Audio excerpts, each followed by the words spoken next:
Welcome to the Scaling Japan podcast, a podcast about how to grow your business from $100,000 and beyond in the land of the rising sun. Welcome to the Scaling Japan podcast. I'm your host, Tyson Batino, and on today's episode, I am the guest.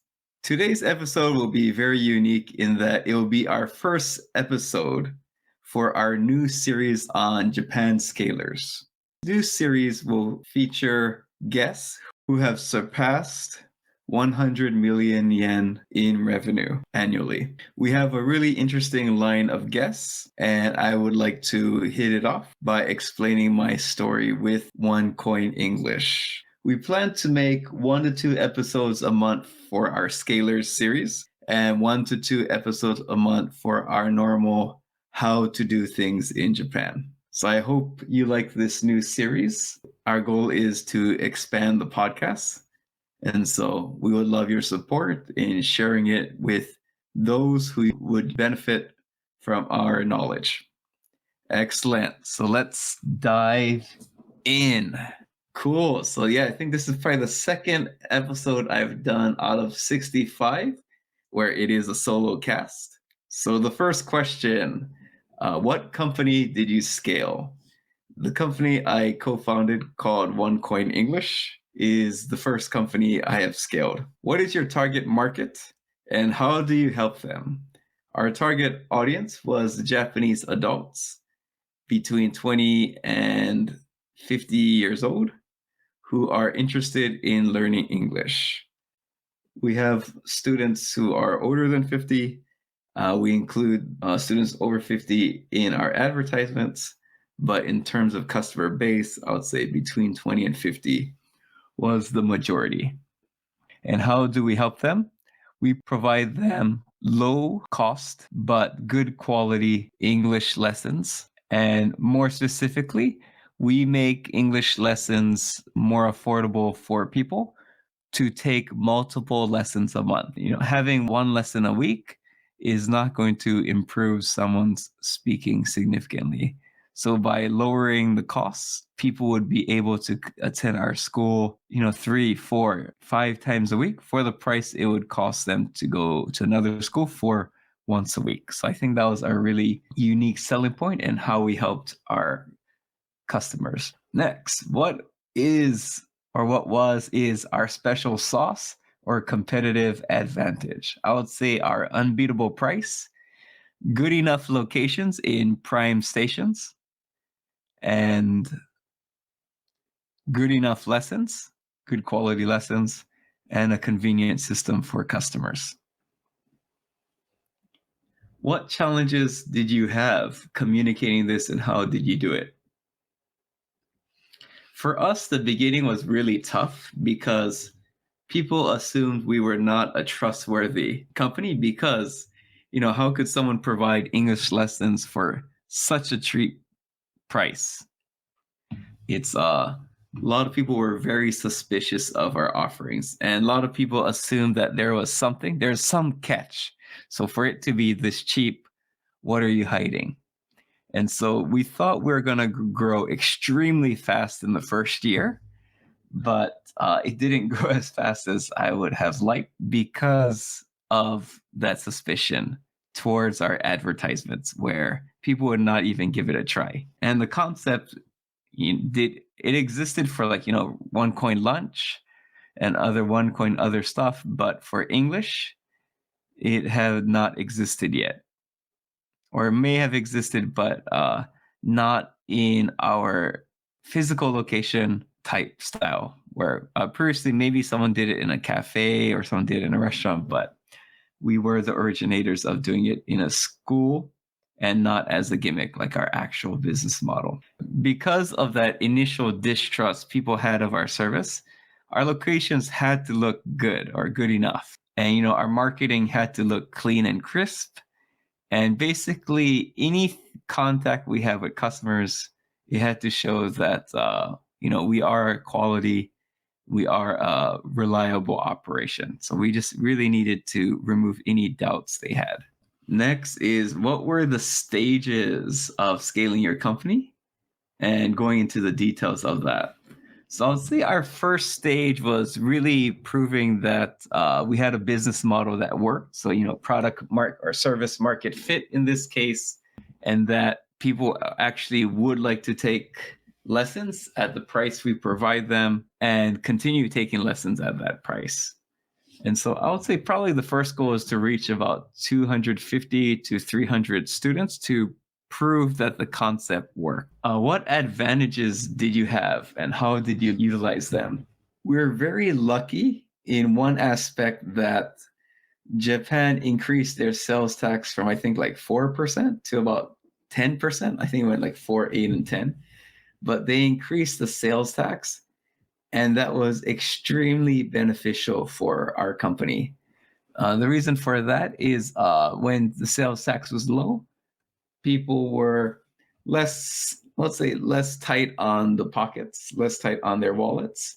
But when it became 10%, everything got more expensive. And they talked a lot about in the news how things were going to get expensive. It created some fear and worry. And as a result of that, media plus, I would say, the sales tax increase plus media creating fear, it made people consider alternative solutions. So I think if we had started the concept in 2008, probably we wouldn't have been as successful, or we would have struggled for many years. But launching in 2013, 14 was the perfect timing. This probably won't benefit other people, the listeners here, but another advantage we had is we really had a solid team. We really had an unbeatable team. There's a team of 3 of us, and none of us were working half time. None of this, I'm going to work full time and I'll do this project, hope to see it works. It's one team member put in a lot of capital and some time, and the other 2 members worked full time, all in, working 50, 60 hours a week. Also, another advantage was the 3 of us had different skills. One was good at running companies, or let's say managing budgets and digital marketing, and offline marketing as well. But one was very good at marketing and just running a company. One was helped companies, or he helped to scale franchises. So a company would have like 10 locations, 5 locations. How would you turn them into like 30 locations, 50 locations? How do you make the interior nice? So he was able to really get us great deals for an affordable price in terms of finding locations, getting the interior. Myself, I used to manage all 150 English teachers in Yokohama City.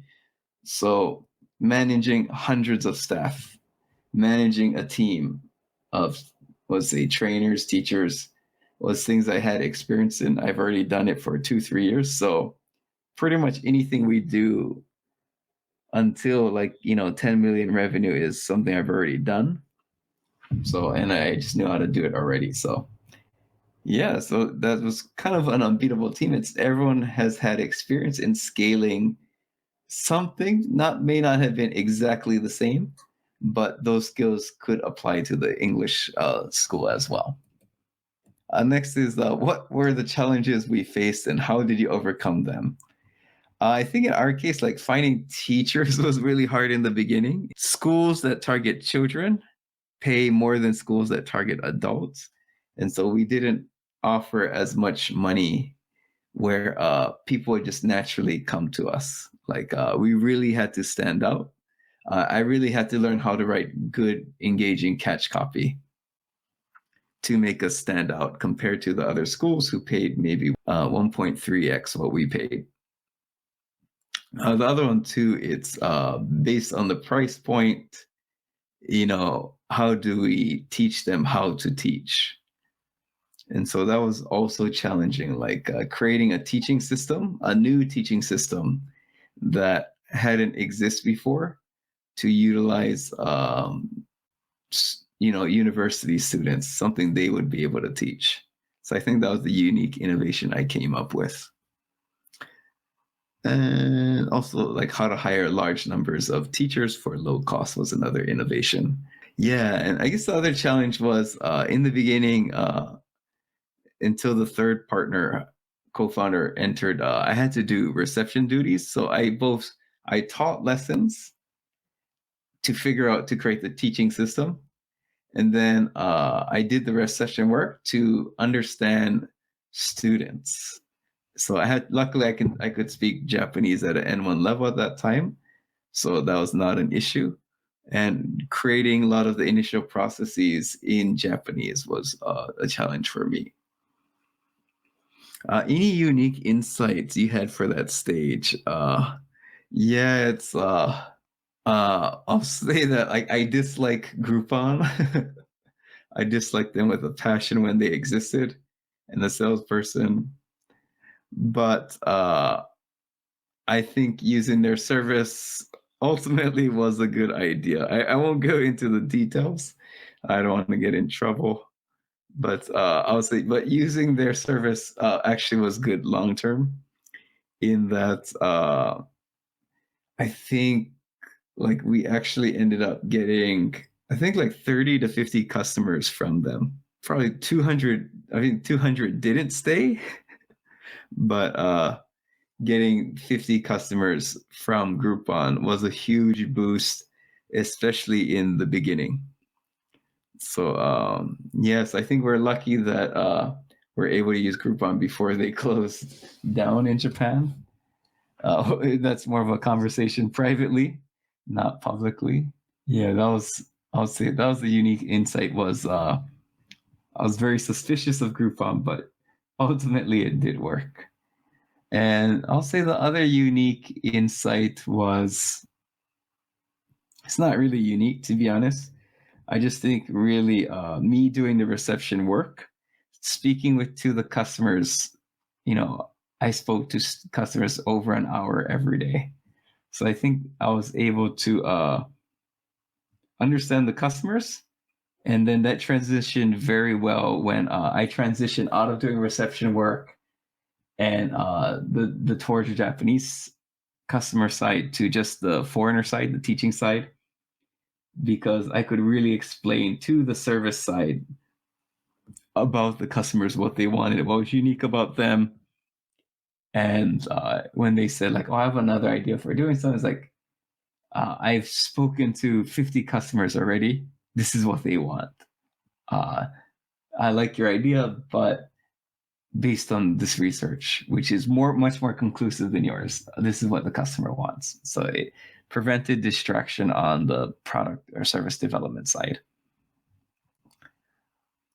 Yeah, and how did you have to adapt your personality or business style for this stage? I think the biggest one was, I went from not teaching at all. I didn't do any teaching when I was managing 150 teachers. I was just purely management training. I had to lower myself from being too good to teach, is the common thing that you'll see from teacher managers. Like, I don't want to teach. I'm too busy to teach. So I just had to lower myself and say, like, I haven't taught in 3 years. Technically, it was below my position, but it had to be done. I would prefer more of the management side, developing systems, but it needed to be done. There's no debate about it. And that's the sacrifice I had to make for the business. And so by lowering, let's say, what I did, I guess being at the ground level, I got to really focus on the quality of the service, really quality of the service. And yeah, I think, and the other unique insight is you have to be much more creative and less strict on policy to achieve customer satisfaction. So like really you got to do everything you can to please the customer and get them to stay, get repeat customers. Then when you add additional services that really improve the overall service quality, you could be a little bit more strict in other areas or create more structure when you improve the service in other areas. But at the beginning, because you don't have the resources. Flexibility in how you handle customers is important, like giving exceptions. Like we would normally charge for this, but here, I'll give it for free. Things like that, like really going above and beyond to please the customer. Hello, listeners. I'm excited to announce my live cohort course to help you increase your sales in Japan.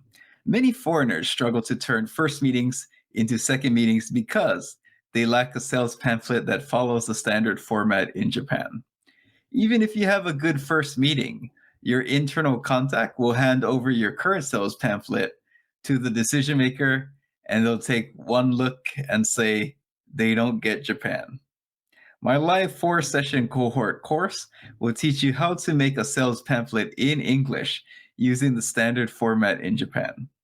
You will receive a sales pamphlet template, more than 10 examples from Japanese companies, and a lot of feedback, so you can end the course with a sales pamphlet that gets more meetings and therefore more sales. Getting one extra deal will more than pay off the course, so joining is a no-brainer. You can find more details of the course at scalingyourcompany.com/sales pamphlet.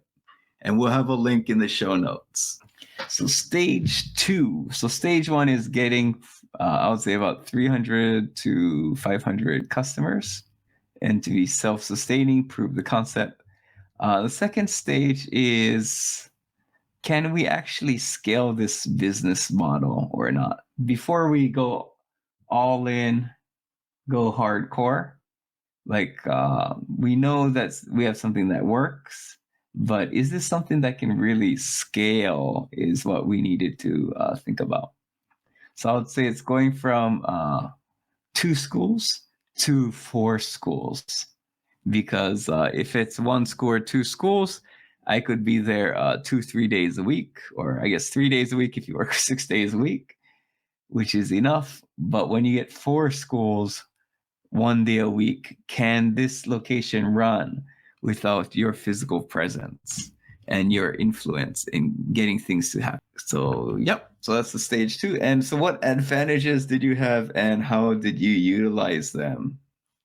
So I think this is where the core team really started to shine into light. It's because rather than now that we figured out the ground level stuff, it was time where we could shine into our core competency, which is teaching people how to do things and scaling businesses.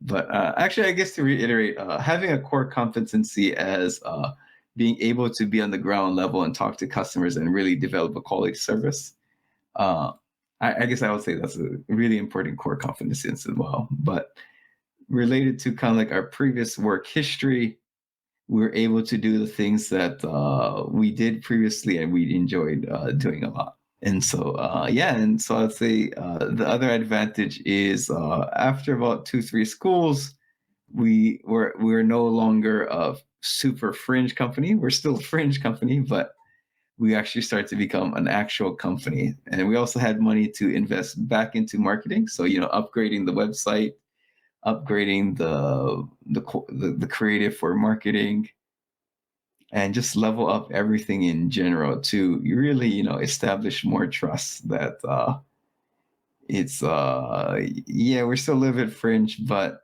we've gotten results. You can trust us and we can get results for you, all for a good price.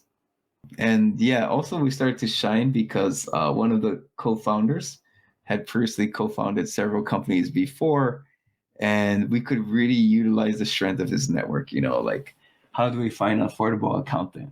How do we get labor advice? So in this case, him having deals with with his other companies, he could utilize his time with accountants to ask questions about us, which, greatly reduced our operational costs. And also, just his network in finding staff. We're able to find some quality full-time staff.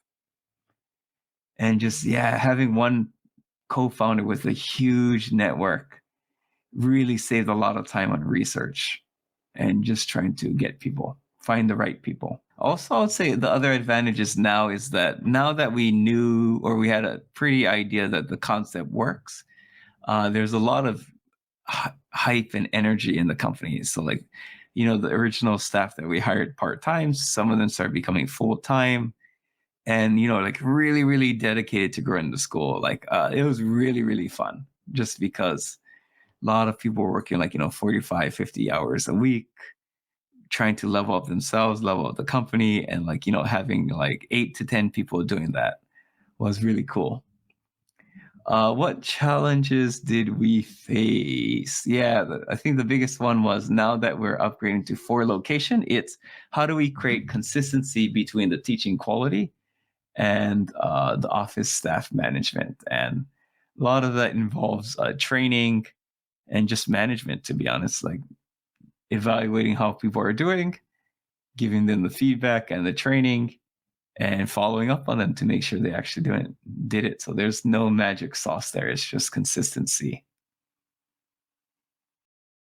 So yeah, in that case, I had to create a standardized teaching system, lesson quality evaluation system, onboarding system, and also making sure that now that I was transitioning out of being very present with the initial team to I really had to start focusing on the challenge was building a culture. So like how can the schools where I don't go to, or may I go to like once every 2 weeks, how can they still get their dosage of Tyson's culture while I was not there? And that involved finding and choosing ambassadors and getting them to spread the culture instead, since I could not do that anymore.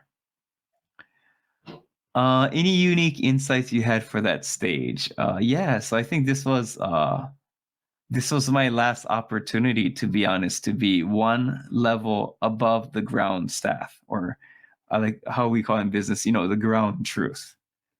And yeah, it's my last opportunity. Once went 3 layers, or let's say 3 levels or 4 levels, um, my goal would be really focused on scaling as opposed to management, because I'll be passing the duties to managers instead of me managing.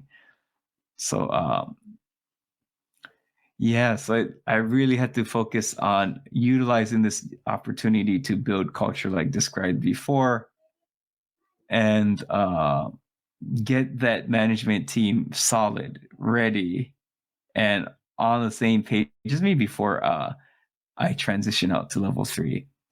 So I spent a lot of time preparing for going from 20 people very personally to 40 to 50 people I know somewhat, and maybe 5 personally and in depth. How did you have to adapt your personality or business style for this stage? I would say learning to delegate. I actually knew how to delegate already because I managed 150 people.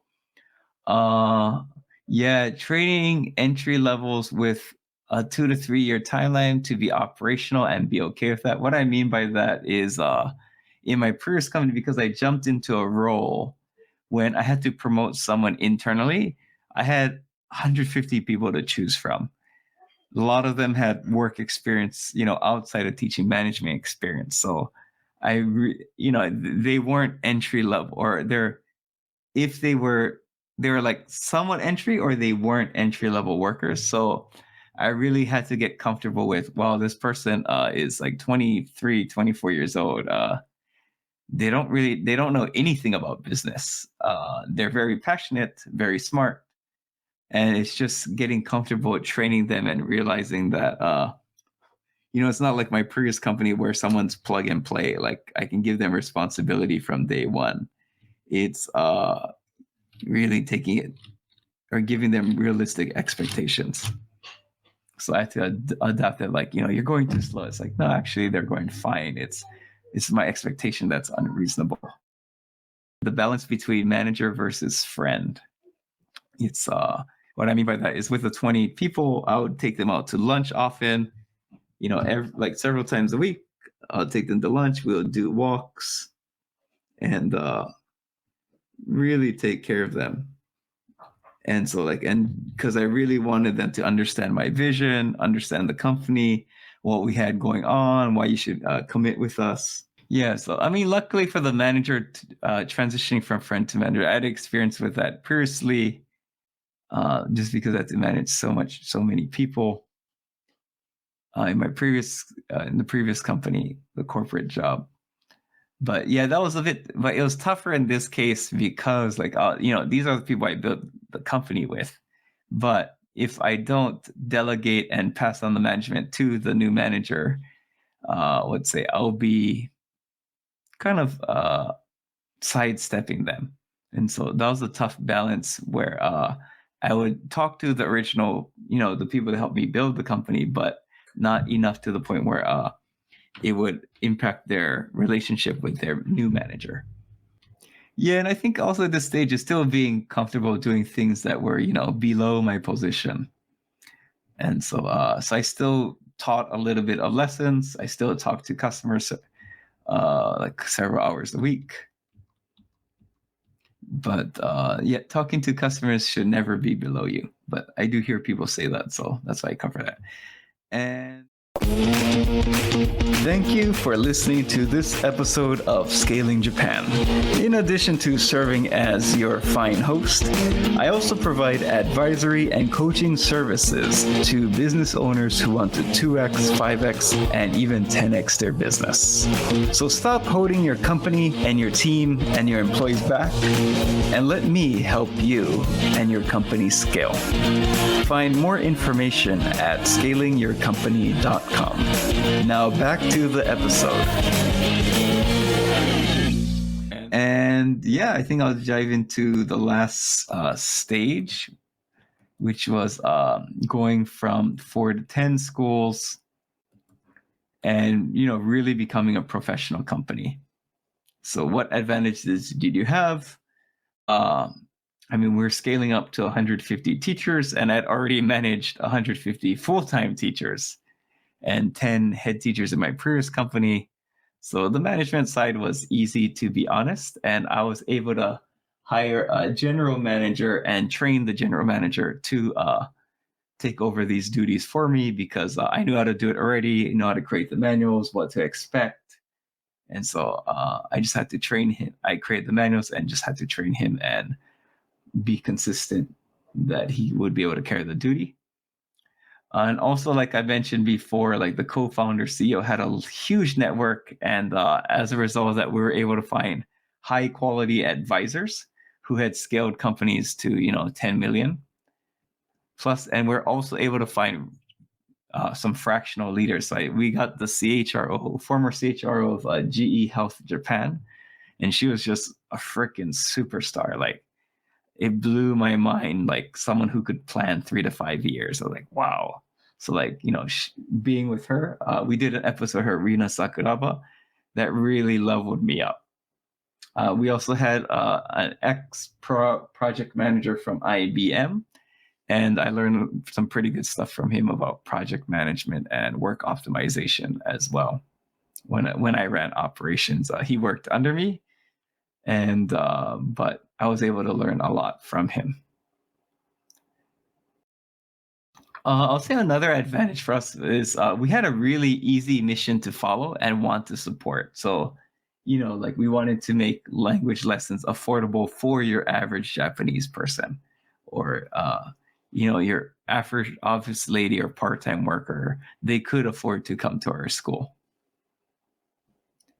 and so and a lot of the teachers, they like Japan, and they met a lot of these part-time workers who are like, I can't afford to take English lessons, I want to learn English lessons. So staff had a lot of pride in that we were actually providing a good service. We were not a greedy service. We provide a lot of value. And towards the students, yeah, that's, I mean, there's maybe one or two things that people disagreed with that I can remember, but those were minor points and things we would explain in the beginning anyways. It's an advantage for recruitment, retention, and just overall enjoyable place to work. And I think for that reason, it's we're able to find staff more easily, get students more easily. And, there was probably 7 companies that copied our business model. And I think all of them except for one or two went out of business, or one except for one didn't go out of business. But they were not able to copy our diverse environment. Our, like where we have 30 people from 30 countries, they pretty much just had two countries, which I could understand because I don't think they would have my abilities to manage such a diverse crowd. I do like that one copycat because they did galvanize us. They built a location across the street. So, and they galvanized us to be better. Yeah, after I accepted it, it's long term is having one serious competitor was great. I'll say that's an advantage too. Having one great competitor who had money but not insane levels of money, so they would sweep us off the floor. It was an advantage. What challenges did you face, and how did you overcome them? Yeah, I think it's going from 8 to 10 schools got much harder. Finding it was to the point where we're opening 3 locations a year, and it was really hard to find enough people internally who could go from a part-time staff member to a full-time school manager. The gap is just really huge, both for teacher management and school management, because from my experience, it's really easy to find trainers. So if you find people who are trainers, it's so easy to find people to train, because you just have to be charismatic, you have to be a good communicator and likable and logical. But to become a good manager, you need all those skills and more. Like, you need consistency, toughness, and leadership. And yeah, so it's really hard to find. So it's really easy for us to find teachers and Japanese staff members to become like trainers, but to become real managers, you basically have to change your personality to become a manager. Like, you have to reinvent yourself, and not that many people can reinvent yourself. So that's why you see a lot of trainers where you're kind of like, yeah, this person's a good trainer, but are they really a leader? I don't get the sense that they're a leader. So, and in my experience, most trainers are not leaders, even though they have experience helping people with it. For me personally, the big challenge going from to like 10 locations, 200 staff members. It was less about managing the teams from 4 layers above, but is really becoming one is becoming a board member and having that fiduciary responsibility to the company. And what that meant is I needed to learn how to read a business plan, or create a business plan, read a business plan, read financial statements, make financial simulations, understand financial simulations, really understanding, like, the fiduciary roles of running a company as a board member. And the area where I felt like I didn't succeed enough, or was I think I could have been had a more of an opinion versus agenda items. And so I did get a mentor to help me become a board member, but I only had a mentor for about a year until he came out of retirement. He coached me while he was retired, and I should have just paid for a coach or advisor to mentor me, because I didn't share enough opinions during the board member meetings for very high level stuff, things that I didn't have experience on. And so, because I didn't have experience and I didn't have enough time to read about it, I was silent more than I should have been. And the other board members who had that level of experience, they're able to really contribute more. And I'll say the other one is, transitioning from founder to business person. So I think that's what I see often, like making the transition to a million in revenue.